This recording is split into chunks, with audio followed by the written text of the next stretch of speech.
everybody. Reporting to you again from the Glamour City, Hollywood.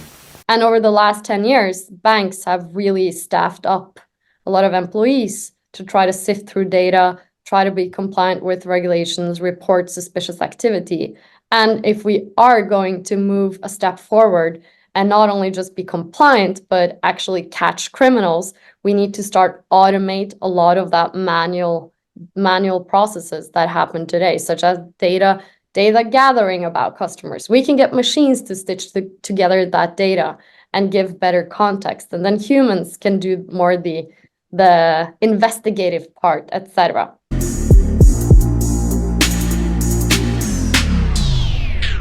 If you love listening to this show, please consider giving a rating and a review on Amazon Alexa or wherever you listen. We want to continue bringing you this amazing content, and part of our ability to do that means that we need a big audience. Now, it may not seem like much, but rating and reviewing the show will help more people find us, just like how you found this show. Simply on any podcast platform, search for a show, scroll down to the bottom, and push 5 stars. It's that easy. Thanks for supporting the show.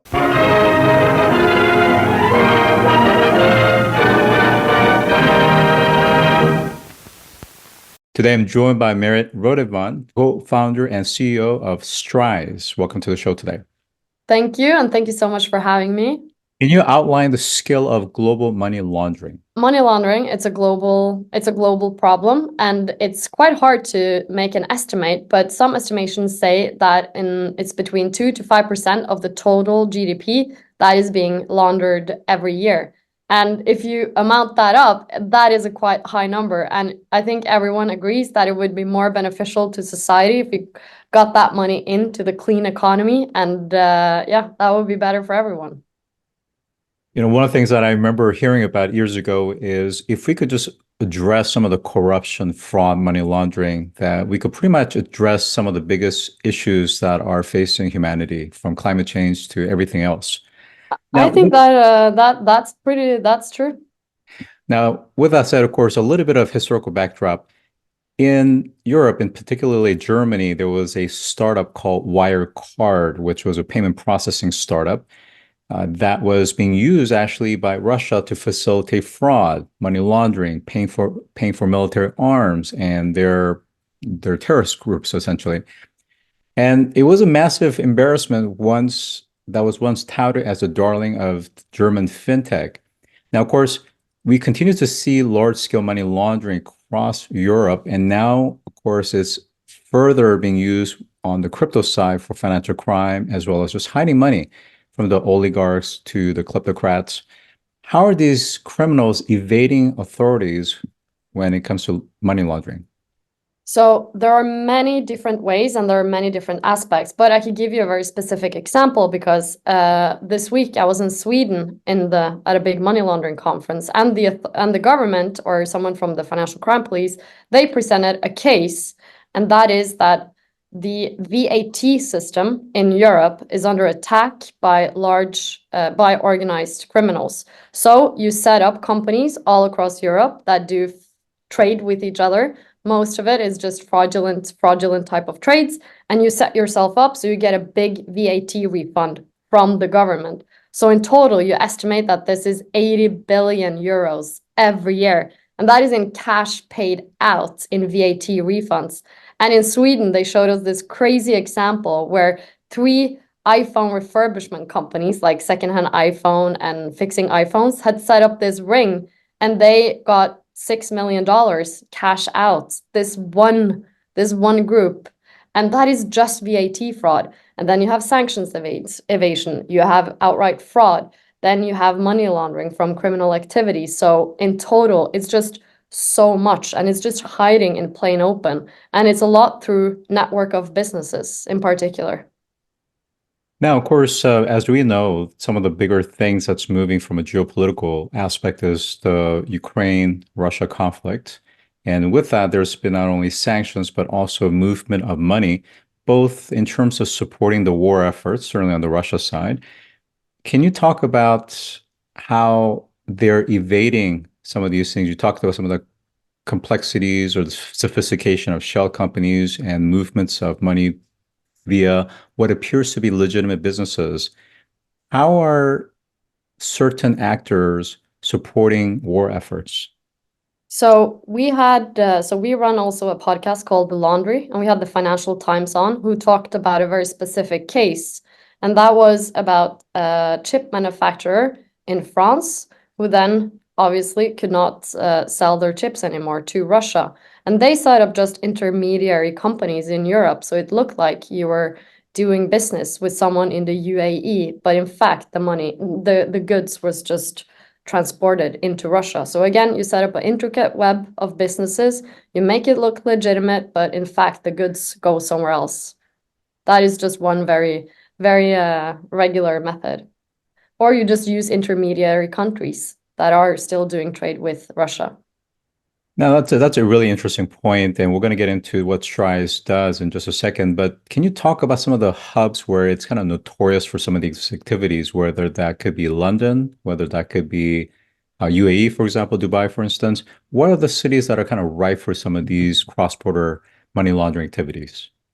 So it depends again what kind of activity you are talking about, and I'm not necessarily an expert in all of the different countries, but historically London has of course been a hub that has attracted a lot of Russian money, kleptocrat money. So they have attracted a lot of wealth there. Obviously, with the sanctions now, a lot of assets are being frozen, and we're seeing some efforts are doing there again. I've saw some statistic that again, UAE can be used as an intermediary, and also some certain countries in Asia are used as intermediary countries for shipping goods into Russia. But again, money laundering is a global problem. And even though, for instance, here in the Nordics, we think that we are, a high trust, transparent society, really, bad things happen here as well. So there aren't any countries that are exempt from this activity. So we should all be aware and diligent about it. And I think that's an excellent point. So, which brings us to what Strise does, and how are you guys automating some of the processes to identify and eliminate some of these high-level financial crimes?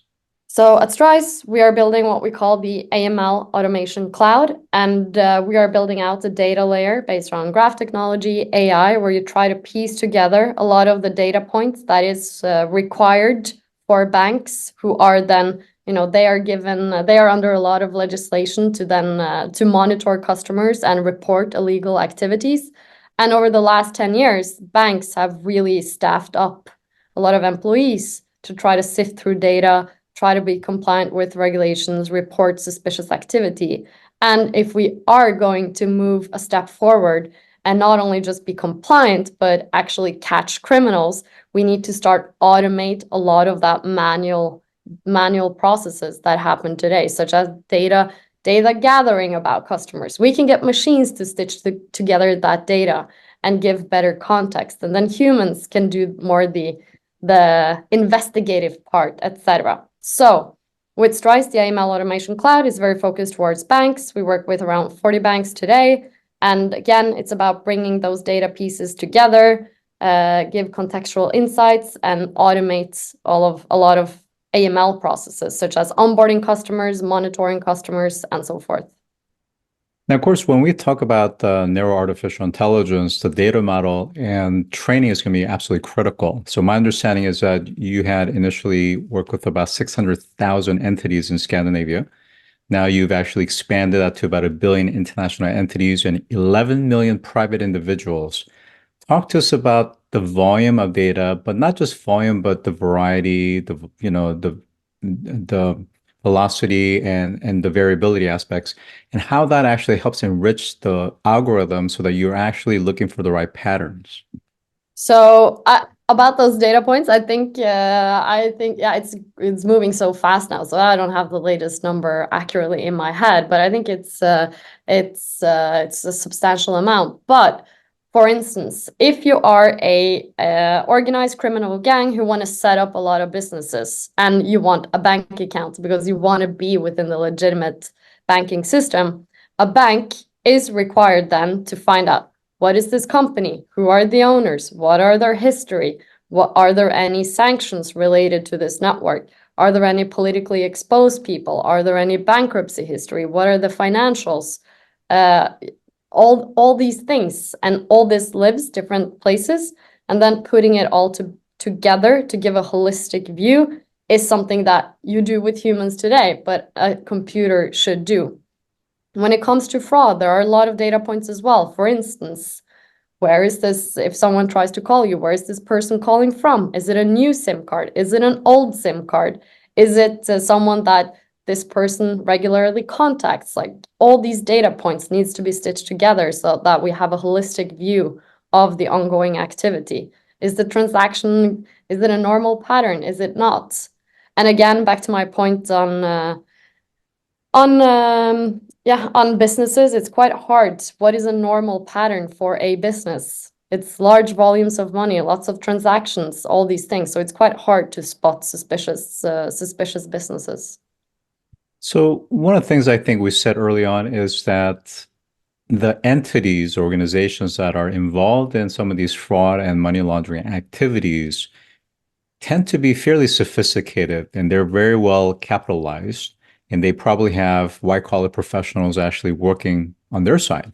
So I got to believe that they are also very familiar with AML, KYC, and other protocols, including things specific to the Corporate Transparency Act, for example, within the US with FinCEN, for example. So they're going to know some of these patterns and are going to create what they believe are going to be within that standard deviation of 1. So how are you going to identify things that's truly abnormal, or are you just simply catching those that are less professional, less complex, less sophisticated entities? Very good question. And you're pointing to a good point, because criminals, they don't have to adhere to any regulatory legislation. They can just adopt the latest AI technology, and they are really good at collaborating and sharing data as well. Whereas, for instance, in the government and banks, they are more restricted in what kind of data they can share. So in some cases, you could say that criminals have a competitive advantage there. And you are right. That leaves them to always uncover new methods. And a typical trend that you see is that if there is a new method uncovered for fraud or money laundering, everyone will flock to that for a while until that loophole is closed off. So it's really important to work closely with financial institutions. It's important to really pay attention to trends. It's really important to think creativity as well, bringing that in, trying to figure out, okay, what is it, what data points do we have available? What is it that we can uncover? So it's different aspects that goes into it, really. Now, last year, we've seen some law firms that were working with their clients, or on their behalf, I should say, to abide by certain legislation or policy changes that included, for example, actually naming who's behind shell entities. And I think they had to do that by beginning of this calendar year, for instance. Are these types of legislations and enforcements working, or are there other things that they're doing where they're still bypassing?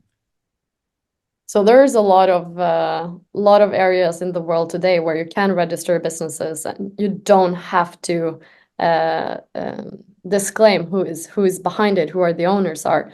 And every single piece of legislation that brings transparency forward, that is something that I would wholeheartedly support, because it makes it harder for criminals to actually hide.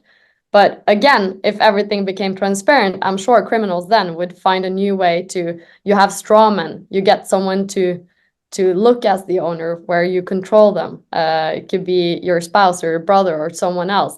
For instance, in Europe, where there's more transparency on corporate data, if you are someone who runs a fraudulent business and you run it for a little while, you don't necessarily have a long time horizon. It's just like, let's run this operation for a couple of years and then we run it into bankruptcy. It's quite common to pay someone then to switch as the owner and the director, so they look like the people in charge when the bankruptcy occurred. So you go clear while someone else gets the bankruptcy flag, sort of say. So there will always be methods like that. But I would wholeheartedly support more transparency in ownership, and I think that's really needed.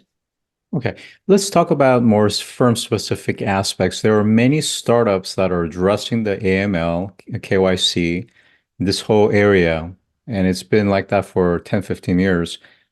how is your methodology and your approach better vis-a-vis your competitors? So I think that if you look at the AML space holistically, there are like two problems. One is the data problem that I outlined. You need to stitch together a lot of data. And on the other side is like a workflow problem. You need workflow support to actually do the procedures in a bank that you're required to do. A lot of players, they solve either or. You are a data provider providing data, or you come as a workflow tool without all the data stitched together. In Strise, and that's what we're building with the AML automation cloud, is stitching all of that together. So we have this data mesh, the data layer, and then we build workflow support on top of that. And that allows us to provide value out of the box. It allows financial institutions to not think about all of their data problems.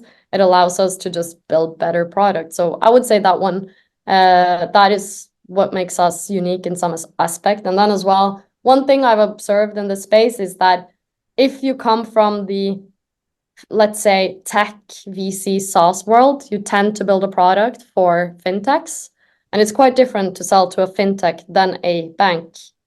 And it's hard to make that jump.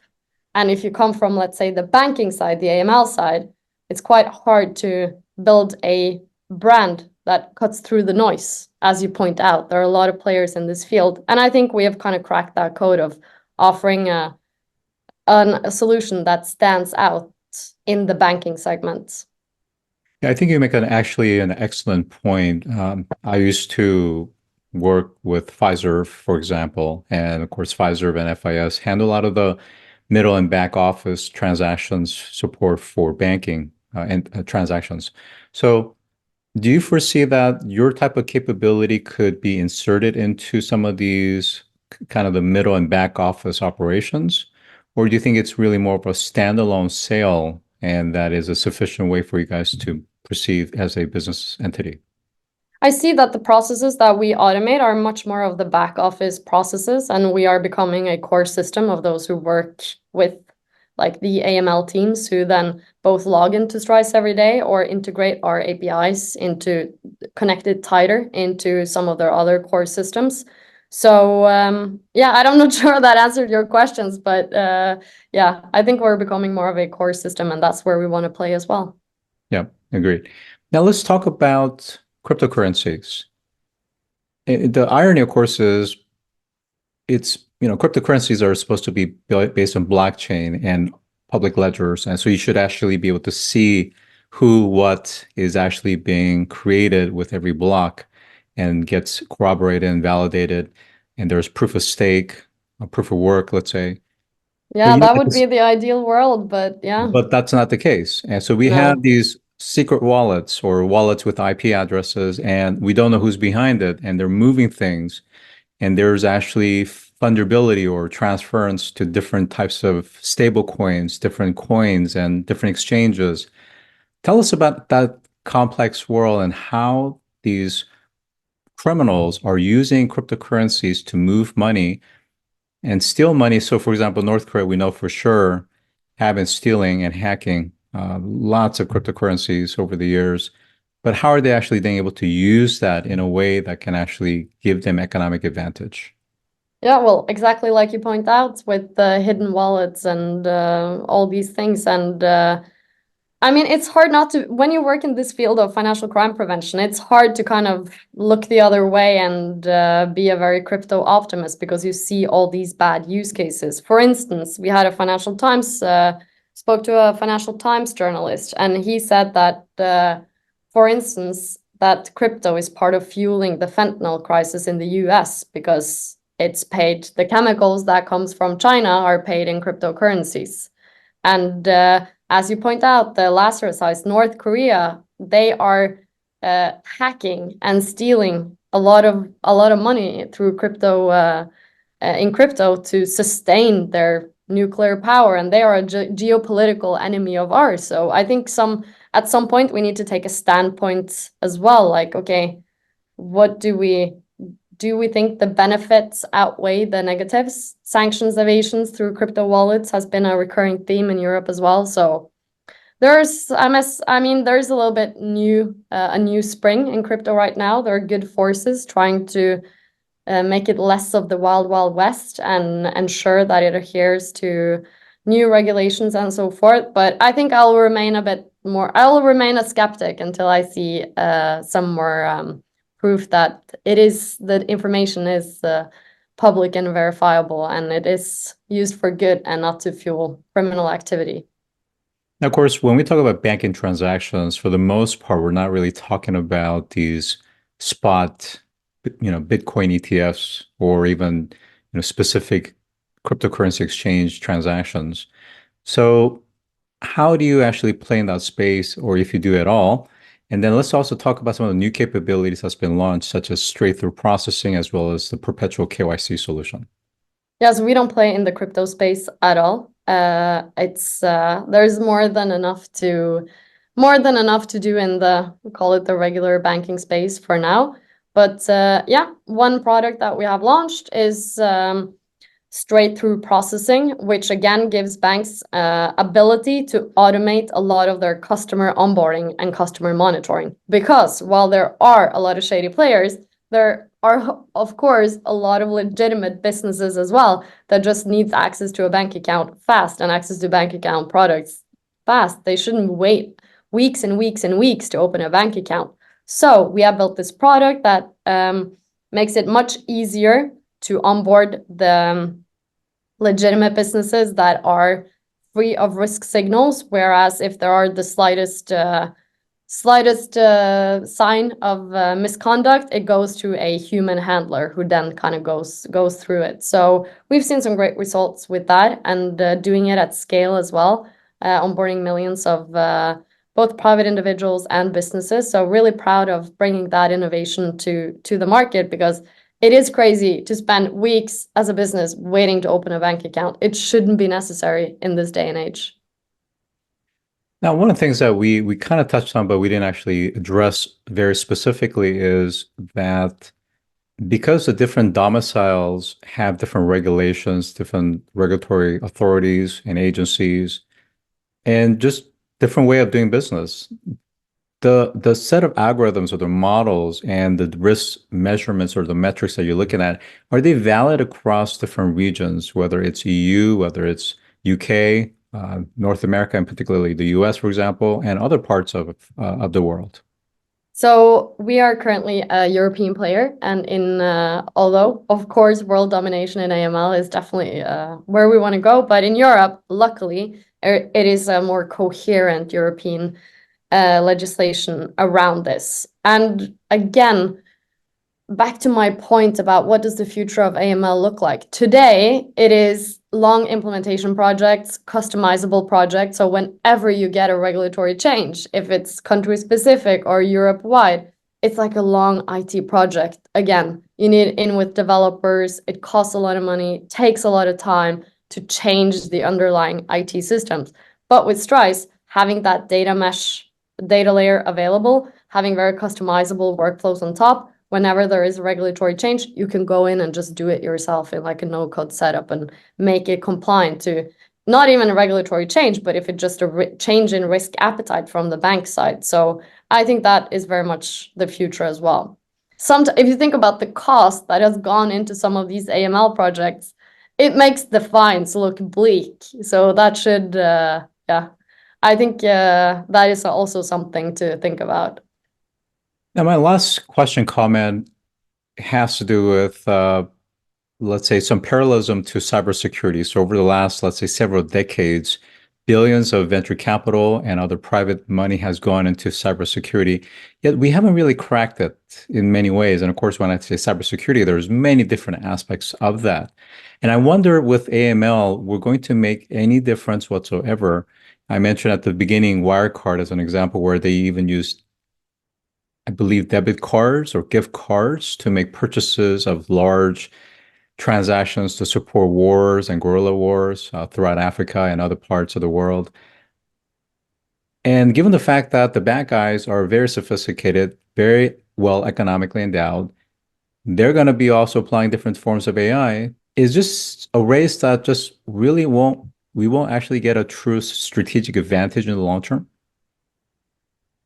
I mean, well, we shouldn't give up without trying, and it's definitely not a reason for trying at all. And I think, I hope so. I hope that we will win, that we will make a big dent into this economy, because I don't think there is that much choice either. And one of the things I've thought a lot about is that money laundering, fraud, all of that, what is it? What does it come down to? It comes down to like trust in our financial system. And you can't really put an economic value of like trust in a Western democracy. If we tear that down, that will have fundamental disastrous consequences. So I just think it's such an important cause in that sense, and that makes me motivated to work on this. And I do think that we can have an advantage, because like what the criminals don't do is like they don't sit on the financial system. You still do have some power in the fact that we are regulating. We have that financial system. We kind of